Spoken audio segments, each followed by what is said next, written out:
Chapter 21, Bramble Fun. It was with a whole swarm of jub-jub birds in their stomachs that Chester, Ace, and Red walked to the town square that night. They'd hardly been able to eat their dinner at the Bread and Butterfly for all their excitement. When Ace drummed his fingers on the heavy oak table and Chester stirred his root beer, Red could tell they were feeling the same anticipation she was. They stood in the empty town square, looking up at the crooked clock tower and peering into the dark streets for any sign of Dee. "You don't think it's some kind of prank, do you?" Chester whispered. "She really didn't like the looks of us last night." "No," Red frowned, but Dee had every reason to hold a grudge against Red and her mother if she felt they were influencing Twee. At that moment, Dee slipped into view at the edge of the square and smiled at them. "Fancy meeting you three out this late," she said. "What are you up to?" The teenagers looked at each other. Ace started. "You said to meet..." "Just taking the night air," Dee winked. "I'm going for a walk myself, if you'd like to join me." Without waiting for an answer, she turned and strolled into the dusk again. "Well, this is it," Chester murmured, raising his eyebrows. "Whatever happens, I'm glad to be here with the two of you," Ace said, giving a goofy salute, but his voice was serious. "Time for the Wonderland Party Commission to do some research," Red said. Then they nodded at one another and followed Dee. She led them through corridors and alleyways, twisting around the switchback streets until Red lost all sense of direction. For a moment, her trust faltered, and her upbringing told her exactly how easily Dee could trap them in here with no way out. It wasn't as though Twee was the kindest person either. Maybe it ran in the family.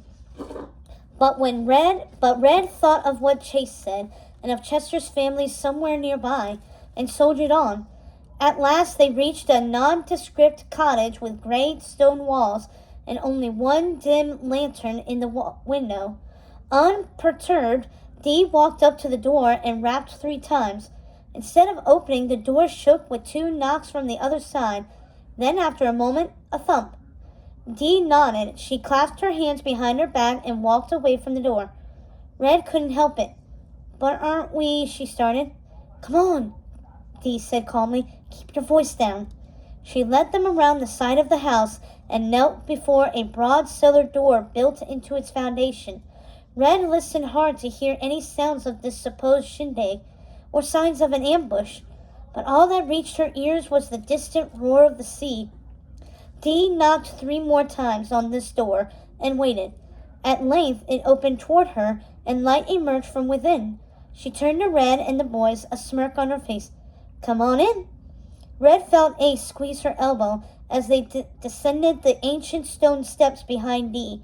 Awaited them was a sight Red had not expected at all. The cellar opened into a large, long room with a wooden floor and whitewashed walls inset with candle sconces. For all its sizes, the room was quiet enough to hear a pin drop, and yet it was filled wall to wall with people, all dressed in Wonderland garb, in red and black and white and gray. They sat or stood around, many reading books or the newspaper. One woman worked at a cross-stitch, and a few men murmured in low voices at the other end of the room. No one looked up when they entered. But as Chester let the cellar door fall shut behind them, everyone immediately stowed their busy work and relaxed, striking up conversation at a normal volume and moving easily about the room. The fiddler they'd seen at the inn appeared from nowhere and began playing a light, gentle melody, and someone uncovered a table of sandwiches that Red hadn't noticed before. In the blink of an eye, the same warm atmosphere Red had felt at the Bread and Butterfly was present once more. "What is this?" she asked Dee, who grinned. "A function," she said simply, "or a get-together. It might not be the party you 3 were talking about, but it's a place where we can enjoy each other's company in the way most Wonderlandians can't." "But why all the secrecy?" asked Ace. "What makes this different than the pub, where you all meet in broad daylight?" "The pub's an easier cover, but we can't let quite as loose there," Dee answered, "because at the pub we can't do that." She inclined her head toward an open space on the floor. Red watched as one person, two, three, began to turn and move to the music of the fiddle. Some clasped arms, some stamped their feet, clapping and swaying in rhythm. They're dancing, Chester breathed. That's real dancing. They held balls at the castle, yes. They were stiff affairs for nobility only, with predetermined steps and perfect posture. But this movement was fluid, soft. Red longed to feel it in her body, but at the same time was unsure whether she even had it in her. The feeling rushed at her all at once. She didn't belong here. She wanted to so badly, but she didn't. The reason these people couldn't live freely was because of her mother, her own flesh and blood, and Red wasn't sure she could fix it. Wait, is that root beer? Chester cried. Ace, help me carry some pitchers, as much as we can. They disappeared into the crowd, over by the sandwich table. Dee saw Jace and Harry and waved. Jace and Harry did an amazing job with the car, said Red. I can't thank you enough for bringing us here. You've helped us more than we ever expected. Dee shrugged. I always wanted to see things in Wonderland get a little shaken up. If I can help make that happen in any way, I will.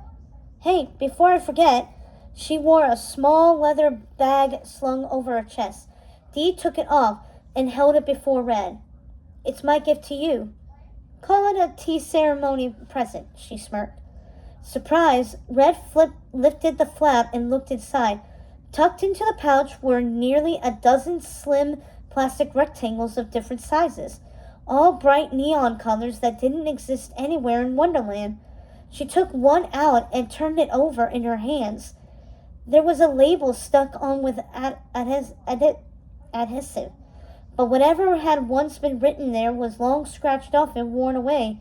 They're tapes, Dee explained. They wash up on shore sometimes, and I've collected a bunch. That's how we found the fiddle, too. You can still get your hands on some boom boxes from the old days around Wonderland, if you ever get a chance to listen. They're a nice change of pace from national anthems.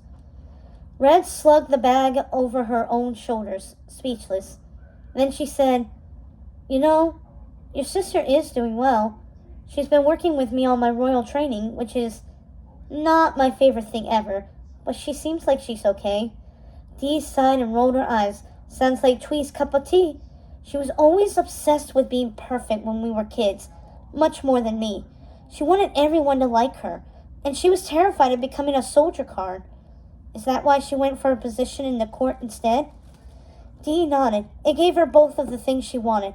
Approval from authority, which she'd been taught to seek above all else, and an escape from the prospect of a job she hated. She never considered there might be a third way. Red crossed her arms and squeezed them tight around her chest. She didn't like Twee. Not at all, really. But she hadn't considered that there might be underlying reasons for the rigid and stuck-up way she acted. Maybe there was a version of Twee who was as nice as Dee was, hidden inside. That must be hard, Red said, not seeing her. Dee chuckled a little, watching Ace and Chester find Jace and Harry and hand them 2 pitchers each of root beer, one for each hand. A few other townsfolk joined them by the tables. It's her own fault. I tried to get her to come with me. We had this whole plan for the lives we would build together in Bramble Bay, and maybe even Oradon someday. I thought it would be super good for her, but in the end, she just couldn't do it. Red didn't know what to say. She watched the fiddler smile as he hit a high note, fingers flying over the neck of the instrument. Finally, she nodded. I'll try to work on her when I get home. Maybe a get-together like this is exactly what she needs. You could do more than that, you know. What do you mean? Red, you're the Princess of Wonderland, right? Dee said. Have you ever thought about actually using your authority? I'm hearing a lot about party plans, but not a lot about how you'll actually change anything once you're the next most powerful figure in the land. Red frowned. Ugh, I don't want to be that. Dee pressed her lips together in disapproval. So why even try, huh? Dee, come on. One for you and one for you, Ace said, hurrying up to them with pitchers of soft drink. I haven't had this much sugar since sweets were outlawed. Is there sugar in these? I feel great. I have never had so much energy in all my... At that moment, the sound of a bell, brassy and deep, cut through the noise of the room. The fiddler stopped immediately. All the townsfolk returned to their positions and fell silent. "What is it?" Red asked Dee. "What's happening?" "Guards!" someone called from outside the cellar door. "Soldier cards are on the horizon!"